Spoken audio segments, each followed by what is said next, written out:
24 ஹவர்ஸில் வந்து ஒரு எதிர்வினை கிடைக்குதான்னு பார்க்கணும் அப்படின்னு நினச்சோம். பட் இல்லை. காரணம் என்னென்னா அவங்களால பெரிய லெவலில் ரியாக்ட் பண்ண முடியாது. அதனால் கண்டிப்பாக தீவிரவாதிகளில் மிகப்பெரிய இழப்பு தான். அதில் ஒன்றும் மாற்றம் இல்லை. ஏன்னா இறந்தவங்க எல்லாமே யங்ஸ்டர்ஸாக தான் இருப்பாங்க. So in ஃப்யூச்சருக்கு வரமாட்டாங்கல்ல. இந்தியா ரொம்ப கோவமாக இருக்குது, எந்த நேரத்தில் திருப்பி அட்டாக் ஆகும் அப்படிங்கிறதுனால பயப்படுவாங்க.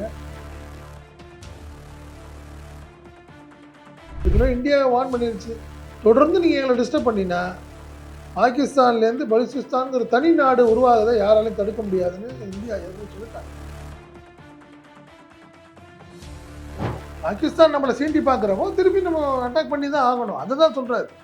நம்ம தீவிரவாதிகளுக்கு எதிரான நடவடிக்கை செய்கிறோம்.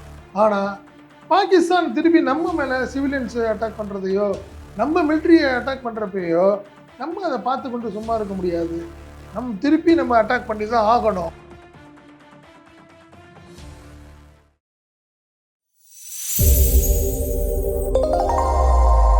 ஈத்தமிழ் நியூஸ் நேயர்களுக்கு அன்பு வணக்கம். இன்றைய நேர்காணல் நிகழ்ச்சியில் நம்மோடு இணைந்திருப்பவர் ஈத்தமிழ் நியூஸோட ஆசிரியர் பத்திரிகையாளர் திரு செந்தில் சார் அவர்கள். சார் வணக்கம். வணக்கம் சார். இப்போ ஆப்ரேஷன் சிந்தூர் நேற்று நடந்து முடிச்சிருக்க கச்சிதமாக இது சம்பந்தமாக பல தகவல் வந்த வண்ணமாக இருந்தாலும் சரி, இப்போ மத்திய அரசு சார்பாக அனைத்து கட்சி கூட்டம் நடந்துட்டு இருக்கு. 11 கட்சிகள் அதில் பங்கேற்று ஆலோசனையில் ஈடுபட்டு இருக்காங்க. அடுத்த கட்ட நகர்வுகள் என்னவா இருக்கும் நீங்கள் எதிர்பார்க்குறீங்க சார்? இல்லை, நம்ம நினைக்கிற மாதிரி பாகிஸ்தான் பெருசாக பாதிக்கப்பட்டிருக்கு. காரணம் என்னென்னா, நம்ம தீவிரவாதிகளுடைய முகாம்களை அழித்திருக்கிறோம் அப்படின்னு சொன்னாலும் அவங்கள பொறுத்த வரைக்கும் கிட்டத்தட்ட மிலிட்ரி பேஸ் மாதிரி தான் அவங்க ஃபீல் பண்ணுவாங்க. ஏன்னா மிலிட்ரி தான் அந்த டெரரிஸ்டோடைய கேம்ப் நடத்துறது மிலிட்ரி தானே. ஸோ நீங்கள் அவங்களுக்கு ட்ரைனிங் கொடுக்குறதுலேருந்து எல்லாமே மிலிட்ரி தான். ஸோ அது மிலிட்ரியோடைய ஒரு கண்காணிப்பில் இருக்கிற முகாமை நீங்கள் அழிச்சிருக்கிறீங்க. அவ்வளோ ஈஸியாக பாகிஸ்தான் சும்மா இருக்க முடியாது. என்ன காரணம்னா அங்கே இருக்க டெரரிஸ்ட்டும் பயங்கர கோபமாக இருப்பாங்க. அது இல்லாமல் மிலிட்ரிக்கு இது ஒரு பெரிய அசிங்கமான ஒரு விஷயமாக ஃபீல் பண்ணுவாங்க.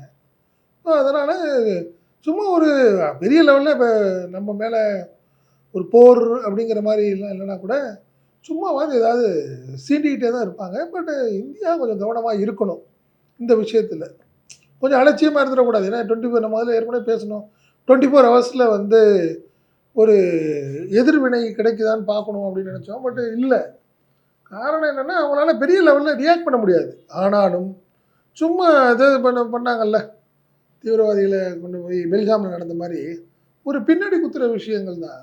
அது பப்ளிக்கை டிஸ்டர்பன்ஸாக சிவிலியன்ஸை அட்டாக் பண்ணுறது, இந்த மாதிரி விஷயங்கள் நடக்குங்கிறதுனால தான் இப்போ நம்ம என்ன பண்ணியிருக்கோம்னா, கிட்டத்தட்ட பாகிஸ்தானுக்கும் நம்மளுக்கான ஒரு எல்லை ராஜஸ்தான், குஜராத், பஞ்சாப் அண்டு காஷ்மீர் அப்படி வருது. கிட்டத்தட்ட 3300 கிலோமீட்டரில் இருக்குதுன்னு வச்சுங்களேன்.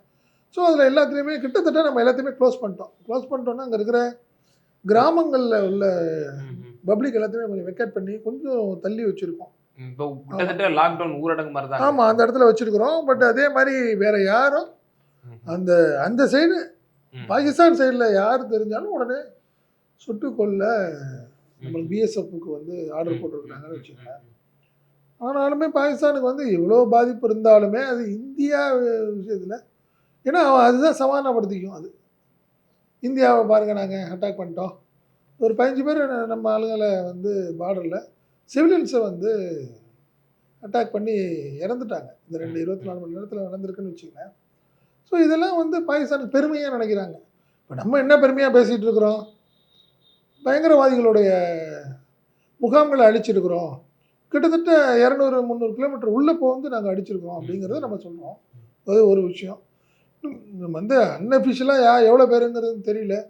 பட் பாகிஸ்தான் என்ன சொல்கிறது, 26 பேர் சிவிலியன்ஸ், 26 பேர் இங்கே இருந்திருக்காங்க அப்படின்னு அவங்க தரப்பு. அதான் சிவிலியன்ஸ்னு சொல்ல 26 பேர் இறந்துருக்காங்க, 54 பேர் காயம் அப்படிங்கிற மாதிரி சொன்னாங்க. கண்டிப்பாக நம்ம அதில் ரொம்ப தெளிவாகவே தான் இருக்கும். காரணம் என்னென்னா, நம்ம சேட்டலைட் வீடியோஸு, சேட்டலைட் ஃபோட்டோஸு எல்லாத்தையுமே தெளிவாக சொல்கிறோம். நம்ம எந்தெந்த இடத்துல அட்டாக் பண்ணியிருக்கோம். ஏன்னா சிவிலியன்ஸ் பக்கத்துலேயே பில்டிங்ஸ் இருக்குது, நீங்கள் லேண்ட் இருக்குது, இதுக்கு இடையில உள்ள விஷயங்களாக தான் நம்ம பண்ணியிருக்கோம். அதனால் நம்ம ரொம்ப உஷாராக தான் இந்திய கவர்மெண்ட் இருக்குதுன்னு வச்சுக்கங்களேன். அடுத்தடுத்த விஷயங்களில் 2 ஹவர்ஸ் ஒன்ஸு ம். நீங்கள் ஆர்மி சீஃப் எல்லாமே டிஸ்கஸ் பண்ணிக்கிறாங்க. ம். சிச்சுவேஷன் நார்மலாக எப்படி இருக்குது கிரியேட் ஆகும் அப்படிங்கிற மாதிரி. பாதுகாப்புத்துறை அமைச்சர் ராஜ்நாத் சிங் அவர்கள் 100 தீவிரவாதிகள் 100க்கும் மேற்பட்ட தீவிரவாதிகள் வந்து இந்த சர்ஜிக்கல் ஸ்ட்ரைக் மூலியமா படுகொலை செய்யப்பட்டிருக்காங்க அப்படின்ற ஒரு தகவல் சொன்னதாக இப்ப செய்திகள்லாம் வருது. அது வந்து ஊர்ஜிதப்படுத்தப்பட்ட தகவலா? நம்ம தான் நீங்கள் தீவிரவாதிகளுடைய தலைவன் இறந்து போய் அதில் மிலிட்ரி ம். அவருடைய சவப்பெட்டியை தூக்கிட்டு போகிறதுலேருந்து ம். ம். பாகிஸ்தான் விஷுவல்ஸ்லாம் வருது. விஷுவல்ஸ் எல்லாமே வருது. ம். ம். நீங்கள் வருது. அதே மாதிரி மசூத் அசார் வந்து என்னுடைய குடும்பத்தை சேர்ந்த 10 பேர் இறந்துட்டாங்கன்னு சொல்லி ம். அவரே ஒப்புதல் வாக்குமூலம் கொடுக்குறாரு. ம். ம். அதனால கண்டிப்பாக தீவிரவாதிகள்ல மிகப்பெரிய இழப்பு தான். அதில் ஒன்றும் மாற்றம் இல்லை. ஏன்னா இறந்தவங்க எல்லாமே யங்ஸ்டர்ஸாக தான் இருப்பாங்க. So in ஃபியூச்சருக்கு வரமாட்டாங்கல்ல.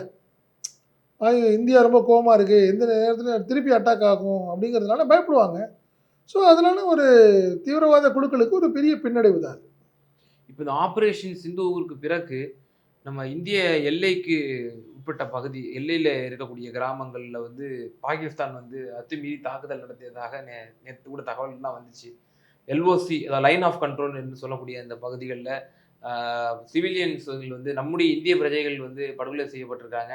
ராணுவ வீரரும் ஒருவர் வந்து இன்னொரு ஈர்த்திருக்கிறாருங்கிற ஒரு தகவலும் வந்து வந்த மாதிரி இருக்கு. தினேஷ்குமார் ஒருத்தர் இருக்காரு. அப்போ அந்த சிந்தூரினுடைய தாக்கம் தானா சார்? அவங்களுக்கு வந்து இன்னொரு இது ஒரு சிந்து சிந்தூருடைய ஆப்ரேஷன் சிந்தூருங்கிறது நம்ம பண்ணது. ம். பட் நீங்கள் வருஷம் ஆண்டாண்டு காலமாக பாகிஸ்தானுக்கு வேலையாக தான் ஓ இது வந்து இது ரெகுலரா ரெகுலராக நடந்துட்டு இருக்கு. நம்ம மேலே அட்டாக் பண்ணுறது பார்த்தீங்கன்னா சிவிலியன்ஸ் ஏதாவது அட்டாக் பண்ணுவாங்க. ராணுவ வீரர்கள் மேல. ஆமாம், வீரர்கள் சமயத்தில் பாதிக்கப்படுவாங்க. ஸோ இது நடந்துக்கிட்டே இருக்கு. ஆண்டாண்டு காலமாக பாகிஸ்தானுக்கு அங்கே ஏதாவது ஒரு குழப்பமாக சூழ்நிலை இருந்தால், ம். ம். அரசியல் குழப்பம் வந்ததுன்னா உடனே டக்குனு இந்தியா மேலே ம். பாருங்க இது பண்ணியிருக்கோம் அது பண்ணியிருக்கோம் அப்படிங்கிற மாதிரி ம். ம். ஒரு இதே மாதிரி ஏமாத்திக்கிட்டே தானே பாகிஸ்தான் ஓட்டிகிட்டு இருக்குது. ம். ம். ஆமாம், அதுக்கு பாகிஸ்தானுக்கு மிகப்பெரிய தலைவலி ம். பலுசிஸ்தான். என்ன நீங்கள் அது வந்து ஏற்கனவே இந்தியா வார்ன் பண்ணிருச்சு. தொடர்ந்து நீங்கள் எங்களை டிஸ்டர்ப் பண்ணினா பாகிஸ்தான்லேருந்து பலுசிஸ்தான்ங்கிற தனி நாடு உருவாகுதை யாராலையும் தடுக்க முடியாதுன்னு இந்தியா ஏற்கனவே சொல்லிட்டாங்க. என்ன அங்கே கிட்டத்தட்ட 3-4 ஆயுத குழுக்கள் வந்து ஓ பாகிஸ்தானுக்கு எதிராக வந்து தொடர்ந்து போராடிட்டு தனிநாடு இருக்காங்க. கேட்டு போராடுறாங்களோ? தனிநாடு கேட்டு போராடுறாங்க. அவங்க வந்து ஆயுதம் தாங்கி அட்டாக் பண்ணிட்டே இருக்கிறாங்க. ஓ, இன்னைக்கு கூட அரசுக்கு எதிராக போறதுக்கு ஆமாம் நடந்துட்டு இருக்கு. இன்னைக்கு கூட ராணுவ வீரர்களுடைய ம். ஜீப் வந்து ம். கன்னி வெடியில ஆமா அது வந்து பிளாஸ்ட் ஆனதை blast பார்த்தோம். ஆயிருக்கு. கிட்டத்தட்ட ஒரு 14 பேர் ராணுவ வீரர்கள் வந்து படுகொலை ஸ்பாட் அவுட்டு. செய்யப்பட்டாங்க. ஸோ இந்த நடந்துகிட்டு இருக்கு. ஸோ தனக்குள்ள விஷயங்கள் நிறைய பொருளாதார இல்ல சீரழிவு. இப்ப அதான் சார் என்னோட கேள்வியே. இப்போ உள்நாட்டிலேயே பாகிஸ்தான் வந்து எக்கச்சக்கமான சிக்கல்களை சந்திச்சு கொண்டு இருக்கா. இப்போ நமக்கு பதிலடி கொடுக்கோங்கிற ஒரு வீர வசனம் பேசினாலுமே கூட அங்க உள்ள பலுச்சிஸ்தான் தனிநாடு செப்பரேட்டிஸ்ட் அவங்க அந்த நிலப்பரப்பே கிட்டத்தட்ட பாகிஸ்தான்ல இருந்து 45% ஆஃப் ஆமா நிலப்பரப்பு தனியா கேக்குறாங்க அப்படின்ற ஆமா மாதிரி ஒரு ஆமா கோரிக்கை. ரெண்டாவது அந்த அந்த போராளிக்குள்ளவே வந்து இந்த ரெஸ்பான்சிபிலிட்டி எடுத்துக்கிட்டாங்க. நாங்க 14 பேர் இந்த படுகொலை செஞ்சது நாங்க தான் எங்களுடைய அட்டாக் பண்ணோம். எங்களுடைய அட்டாக் தான் அப்படின்னு ஒத்துக்கிட்டாங்க. ஆமா ஆமா ஆமா உள்ளுக்குள்ள இவ்வளவு பிரச்சனைகள் ஓடிட்டு இருக்கு. இன்னைக்கு காலையில லாகூர்ல வந்து பல குண்டு வெடிப்பு சத்தங்கள் எழுப்பியதாகவும் அதுல வந்து லாகூர் உள்ளிட்ட ட்ரோன் அட்டாக் ஆயிருக்கு ஆ, 2 இடத்துல. பல பகுதிகளில் வந்து ஊரடங்கெல்லாம் போட்டிருக்கிறாங்க. இப்போ நம்ம இந்தியாவில் அப்படியான ஒரு எதிர்பார்ப்பை நம்ம எதிர்பார்த்தோம். ஆனா மாறாக பாகிஸ்தான்ல அந்த குழப்பமான சூழ்நிலை நிலவுகிறது இல்ல ஒரு பாகிஸ்தானுக்கு ஒரு நெருக்கடியான சூழ்நிலை. அதுதான் நான் சொல்றேன் நான். இந்தியா வந்து அட்டாக் பண்ணதுக்கு அப்புறம் பாகிஸ்தானுக்கு வந்து ஒரு மும்முனை. அதுக்கு வந்து கவர்மெண்ட்டுக்கு அசிங்கம், மிலிட்ரிக்கு அசிங்கம், தீவிரவாதிகளுக்கு அசிங்கம். 3 பேரும் இதுல வந்து அசிங்கப்பட்டு நிக்கிறாங்க. இந்தியாவை பழி வாங்கி ஆகணும். ஓ அட்லீஸ்ட் இவ்வளோ பேர் பண்ணணும்னு சொன்னாதான் அங்க இருக்க பப்ளிக் வந்து கொஞ்சம் அரசு ரிலாக்ஸா பக்கம் இருப்பாங்க. Okay okay. இல்லைன்னா அவங்க ப்ரொட்டஸ்ட் பண்ண ஆரம்பிப்பாங்க. உள்நாட்டு குழப்பம் வந்துடும். இப்போ கௌரவ குறைச்சல் கௌரவ நினைக்கிறாங்களோ? குறைச்சலா இருக்கும். கண்டிப்பா நடக்கும். ஏன்னா கிரிக்கெட்லயே நீங்க பாத்தீங்கன்னா இந்தியா பாகிஸ்தான் விளையாட்டு எப்படி பாத்தீங்கன்னா தெரியும் நமக்கு. ஸோ அதனால பாகிஸ்தான் வந்து சும்மா இருக்காது. பட் இந்த விஷயத்துல தமிழக இந்திய அரசு வந்து ரொம்ப கவனமா டீல் பண்ணணும் அப்படிங்கிறது தான் என்னுடைய.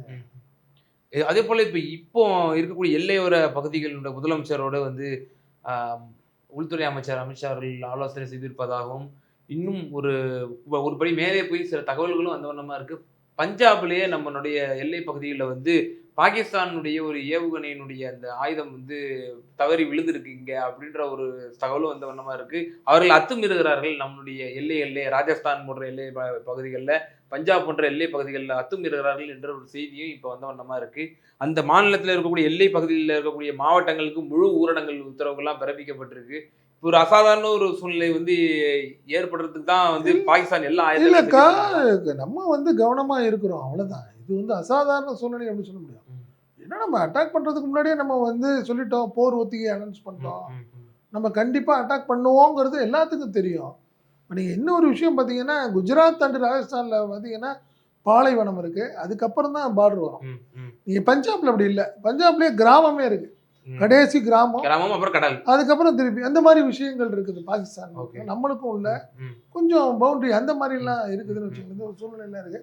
அதனால நீங்க அப்படி டைரக்ட்டா பீரங்கி அட்டாக்கோ, இல்ல நீங்க வந்து ஃப்ளைட் வரணும் அப்படிங்கன்னா பார்த்தா, அவங்களுக்கு பஞ்சாப் தான் ஈஸி. ம், ம். ஸோ அதனால தான் நம்ம வந்து பஞ்சாப்ல ரொம்ப காஷனா, ரொம்ப கவனமா டீல் பண்ணிட்டு இருக்கிறோம்னு வச்சுக்கங்களேன். இந்த அமிர்தசரஸ் உடைய ஏர்போர்ட்ட சுத்தமா க்ளோஸ் பண்ணி ம், வச்சிருக்கிறோம். ம், ம். மத்ததெல்லாம் பார்த்தீங்கன்னா கிட்டத்தட்ட 10ஆம் தேதி. 27 விமான ஆமா, இல்ல நிலையங்கள் 10ஆம் தேதி வரைக்கும். 10ஆம் தேதி 27 சாட்டர்டே வரைக்கும். பட் அமிர்தசரஸ் சொல்லவே இல்ல. என்ன ம், ம். சொல்லிட்டாங்க? அடுத்த அறிவிப்பு வரும் வரை காலரேற்ற அது வந்து நாங்க இழுத்து மூடி மூடணும். வச்சிருக்கோம். ஆமா. Okay, okay, okay. காரணம் என்ன, அங்க ஃப்ளைட் எல்லாமே நம்ம ரஃபேல் ஃப்ளைட் எல்லாமே அங்க தான் ம், நிப்பாட்டியிருக்கோம். ம், ம். ஓ, போர் அங்கேருந்து விமானங்கள். ஆமா நம்ம அங்கேருந்து தான் ஆப்ரேட் பண்றோம். ம், ம், ஸோ அதனால கிட்டத்தட்ட அத வந்து அந்த கண்ட்ரோலே வந்து ஏர்ஃபோர்ஸ் கண்ட்ரோலுக்கு ம், போயிடுச்சு. ம், ம். ஆமா. இப்ப நீங்க கூடுதலா ஒரே ஒரு விளக்கம் மட்டும். இப்ப நீங்க சொல்லியிருந்தீங்க, பாகிஸ்தான்ல பலூச்சிஸ்தானுடைய செப்பரேஷன் அந்த போராளி குழுக்கள் வந்து பாகிஸ்தானுக்கு எதிரா போர்க்கொடி தூக்கி அங்க ஒரு வார் நடந்துட்டு இருக்கு. உள்நாட்டு குழப்பங்கள் நடந்துட்டு இருக்குன்ட்டு. இந்தியாவும் அந்த தகவல் சொல்லியதாகவும், அ நீங்க இந்த மாரி போனீங்கன்னா, உங்களுக்கு பலூச்சிஸ்தான் வந்து பிரியறதுக்கு நெறைய சான்சஸ் இருக்குன்னு சொன்னதாக நீங்க இப்ப தகவல் சொல்லியிருந்தீங்க. ஒருவேளை இப்போ இந்தியா இப்படி ஒரு யுக்தியை கையாளுகிறதா? பலூச்சிஸ்தானை வந்து ஊக்குவிக்கும் விதத்திலே, அவர்கள் உள்நாட்டுக்குள்ளேயே ஒரு போரை வெடிக்க செய்கிறதா இந்தியா? அப்படி ஒரு ராஜதந்திரத்தை கையாளுகிறதா? அப்படிங்கிற ஒரு கேள்வி இதன் மூலியமா இல்ல எழுப்பப்படுது. ராவுடைய இதெல்லாம் இன்டெலிஜென்ஸுடைய ம், ம். வேலை தானே விவகாரம். அது. ம். இதெல்லாம் நீங்க என்ன காரணம்னா, இப்ப நீங்க என்னையே டிஸ்டர்ப் பண்ணிட்டே இருக்கிறப்ப, உன்னையும் டிஸ்டர்ப் பண்ணுவேன்ல நானு. ம், ம். அதானே இயல்பு. ம், ம். நீங்க அதுதான். இல்ல இப்போ ஏன்னா அவங்க வந்து நீங்க சொன்னது போல காஷ்மீருடைய நம்முடைய உள்நாட்டு மக்களே தான் அவங்க மூல செலவு ஆமா, செஞ்சு பண்ணிட்டு இருக்காங்க. ஸோ இப்ப பண்ணிட்டு நம்ம என்ன பண்றோம்? ம். நம்ம அப்படி பண்ணுவாங்க. நம்ம ஆளுங்களும் பண்ணுவாங்க. ராவுடைய ஒர்க் அதுதானே. ஓகே. நீங்க அவங்க கையில எடுத்து அ அவன பாகிஸ்தான் அத கைய புடிச்சு ம். அவன் கண்ணுல கைய குத்துறது தான். ம், ம். கண்ணுல குத்துறது தான் வேலைய நம்ம ஆளுங்களும் செய்வாங்க. ஓகே. அது நடக்கக்கூடிய விஷயம் தான். இதுதான் ராஜதந்திரம் அப்படின்னு சொல்றது. ம், ம், ம். அஜித் ஜோவல் இத பத்தி ஏற்கனவே சொல்லியிருக்காரு. ம், ம். நான் வந்து அஜித் ஜோவல் சொன்னத நம்ம சொன்னேன். நான் என்ன சொன்னேன்னா, இதே மாரி நிலைமை போயிட்டே இருந்தா பாகிஸ்தான் வந்து கண்டிப்பா பிளவுபட்டுரும். பிளவுபட்டிருக்கும். புதிய நாடு ஒண்ணு பலூச்சிஸ்தான் ம், ம். உருவாகும். ம். தவிர்க்க முடியாதுன்னு சொல்லியிருந்தார். ஓ, ஓ, ஓ. இறுதியான ஒரே ஒரு விவகாரம் மட்டும் சார். மத்திய அமைச்சர் கிரண் ரிஜிஜு அவர்கள் வந்து இப்போ ஒரு தகவல் ஒண்ணு சொல்லியிருக்கிறாரு. இந்த ஆப்பரேஷன் சிந்தூர் வந்து தொடரும் அப்படின்ற ஒரு இத சொல்லியிருக்கிறாரு. நம்ம இந்த சர்ஜிக்கல் ஸ்ட்ரைக்கோட இனி ராஜதந்திர நடவடிக்கையினால போர் மாதிரியான எந்த ஒரு செயல்பாடுகளும் இருக்காது. நம்ம டிப்ளோமேட்டிக்ஸ் மூலியமா அவங்கள வந்து எப்படியாவது நம்ம நெருக்கடி குடுப்போம். அதன் மூலியமா பாகிஸ்தான் சரண்டர் அடைஞ்சிரும்னு நம்ம எதிர்பார்த்தோம். ஆனால் மத்திய அமைச்சரினுடைய இந்த பேச்சு எத உணர்த்துதுன்னு நீங்க இல்ல பார்க்குறீங்க? பாகிஸ்தான் சும்மா இருக்காது. சும்மா இருக்கிறப்ப நம்ம சும்மா இருக்க முடியாதுல்ல. ம். பாகிஸ்தான் நம்மள சீண்டி பார்க்கிறப்போ, திருப்பி நம்ம அட்டாக் பண்ணி தான் ஆகணும். அததான் சொல்றாரு. ம். நம்ம தீவிரவாதிகளுக்கு எதிரான நடவடிக்கை செய்றோம். ஆனா, பாகிஸ்தான் திருப்பி நம்ம மேல சிவிலியன்ஸ் அட்டாக் பண்றதையோ, நம்ம மிலிட்டரிய அட்டாக் பண்றப்பயோ, நம்ம அத பார்த்துக்கொண்டு சும்மா இருக்க முடியாது. திருப்பி நம்ம அட்டாக் பண்ணி தான் ஆகணும். ம். அப்படிங்கிறது தான் நம்ம பயந்துட்டோம். ம். ம். அப்படின்னு நம்ம நினைக்க முடியாதுல்ல. ம். பாகிஸ்தான் மிரட்டி தானே ஓடுது. இப்ப நீங்க பார்த்தீங்கன்னா 2 நாளா இந்தியா அட்டாக் பண்ண போகுதுன்னு 1 வாரமா சொல்லிட்டு இருந்துச்சு. ம். இன்னும் 24 மணி நேரத்துல அட்டாக் பண்ண போறாங்க அப்படி இப்படின்னு சொல்லி நம்ம அட்டாக் பண்ணிட்டோம். ஆனாலும் அவங்களால ம். பெரிய லெவல்ல எதிர்வினை எதிர்வினை ஆற்ற முடியல. பண்ண முடியல. ஸோ காரணம் என்ன? ஏகப்பட்ட குழப்பம். மிலிட்டரியே இன்னும் ஒண்ணும் அவங்களுக்கு வந்து சைக்காலஜிக்கலா அவங்க பயப்படுறாங்க. ம். நான் ஏற்கனவே நம்ம கேள்விப்பட்டோம். சில மிலிட்டரி ஆஃபீசர்ஸ் ஃபேமிலி எல்லாம் கொண்டு போய் ஃபாரினுக்கு அனுப்பிட்டாங்க. ஸோ இந்த ஒரு குழப்பமா இருக்கு. ஒரு ஸ்ட்ராங்கா இல்ல. அவங்களுடைய மிலிட்டரி ரொம்ப ஸ்ட்ராங் கிடையாது. ம். சைக்காலஜிக்கலா அவங்க ரொம்ப வீக்கா இருக்காங்க. அதனால நீங்க அந்த ஒரு பயம் இருக்கும். அதனால ஒரு மிரட்ட சொல்லிட்டே இருப்பாங்கல்ல. நான் வந்துருவேன் அவ்வளோதான் பார்த்துக்க தொலைச்சு போடுறேன் அப்படி சொல்லிட்டே இருக்க வேண்டியதுதான். பாகிஸ்தான் கடைசி வரைக்கும். நிச்சயமா சார். இப்போ பல லேட்டஸ்ட் அப்டேட்ஸ் இந்த இந்தியாவுக்கும், பாகிஸ்தானுக்கும் எல்லையில இருக்கக்கூடிய அசாதாரண சூழ்நிலையை பற்றி இப்ப சமகாலத்துல என்னென்ன லேட்டஸ்ட் அப்டேட்ஸ் எங்க நேயர்களுக்கு குடுத்தீங்க. ரொம்ப நன்றி சார். நன்றி. நமது தமிழ் நியூஸ் சேனலில் உங்களது பொருட்களை வெறும் 500 ரூபாயில் விளம்பரம் செய்ய வேண்டுமா? தொடர்புக்கு 7806942275 தொடர்பு கொள்ளுங்கள்.